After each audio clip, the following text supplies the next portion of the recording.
Tuwing Holy Week, tradisyon na ng marami nating kapatid ang manood ng Lenten Special ng Eat Bulaga. Kaya naman, may pasilip ang Dabarkad sa dapat nating abangan. Nasa frontline na balitang yan, si MJ Marfort. Tatlong kwentong magpapaantig sa puso ang handog ng Eat Bulaga ngayong Semana Santa. Para sa Lunes Santo, intense na agad ang mga eksena sa The CEO. Hindi mo ba ako naririnig, ha? Kahit bawasan po niyo ang sweldo ko, kahit dagdagan niyo ang responsibilidad ko, huwag lang niyo akong tanggalan ng trabaho. Pagbibidahan niya nina Joey De Leon, Wally Bayola, Miles Ocampo, Karen Aistrop, kasama sina Bembol Rocco at Perla Bautista. Welcome to Forever Resort! Pag dito kayo, may forever! Marirealize mo namang may forever sa Martes Santo.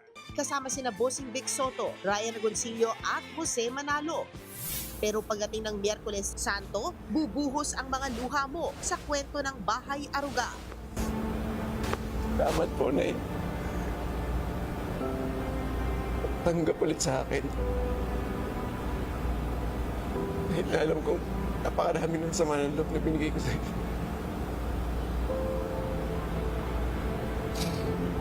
Binuo mo rin ako, anak. Magpapaiyak dyan sina Paulo Ballesteros, Maine Mendoza, Alan Kay at Raisa May Dizon. With special participation ni Miss Helen Gamboa Soto. Tumutok sa Lenten Special Series ng Eat Bulaga, March 30 to April 1, dito lang sa TV5. Nagbabalita mula sa Frontline, MJ Marfori, News 5. Mga kapatid, Jervy Wrightson po. Eto na nga. Para sa latest showbiz news at iba pang K-alaman, mag-follow at mag-subscribe na sa social media pages ng News 5.